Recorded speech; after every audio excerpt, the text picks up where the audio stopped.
ಎಲ್ಲರಿಗೂ ನಮಸ್ಕಾರ.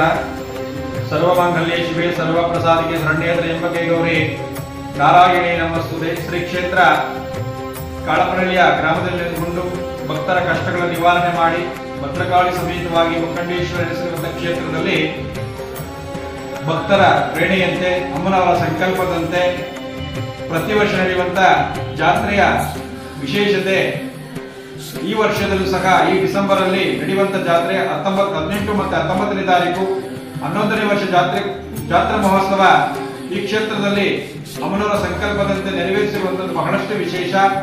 ಹಾಗಾಗಿ ಈ ಜಾತ್ರೆ ಅಂತಂದ್ರೆ ಅಮ್ಮನವರಿಗೆ ಬಹಳಷ್ಟು ವಿಶೇಷವಾದಂತಹ ದಿನ.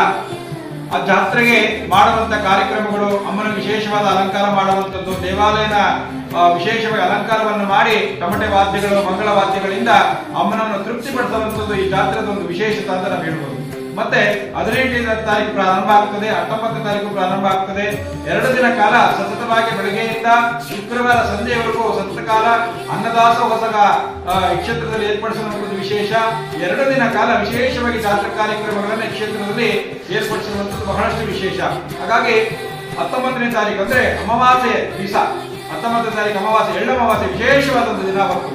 ಆ ಎಳ್ಳಮಾವಾಸ್ಯೆಗೆ ಬಂದು ಆ ಜಾತ್ರಾ ಮಹೋತ್ಸವದಲ್ಲಿ ಭಾಗವಹಿಸಿ ಅಮ್ಮನವರಲ್ಲಿ ಸಂಕಲ್ಪ ಮಾಡಿದಾಗ ನಿಮ್ಮ ಎಲ್ಲ ಸಮಸ್ಯೆಗಳು ಪರಿಹಾರ ಆಗುವಂಥದ್ದು ವಿಶೇಷ. ನೋಡಿ, ಅವತ್ತು ವಿಶೇಷವಾದ ಅಮಾವಾಸ್ಯೆ ಮತ್ತೆ ಅಮ್ಮನವರ ಒಂದು ಹುಟ್ಟಿದ ಹಬ್ಬ ಅಂತ ಹೇಳ್ಬೋದು.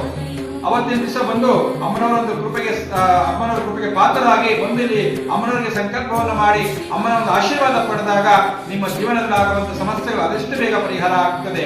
ಎಲ್ಲರೂ ಬಂದು ಈ ಜಾತ್ರೆ ಕಾರ್ಯಕ್ರಮವನ್ನು ಯಶಸ್ವಿಗೊಳಿಸಿ ಆ ದೇವಿಯ ಮತ್ತೆ ಶಿವನ ಅನುಗ್ರಹಕ್ಕೆ ಪಾತ್ರರಾಗಬೇಕಂತ ಹೇಳ್ತಾ ಎಲ್ಲರಿಗೂ ನಮಸ್ಕಾರ. ಸರ್ವೇ ಜನ ಸುಖಿನೋ ಭವಂತು.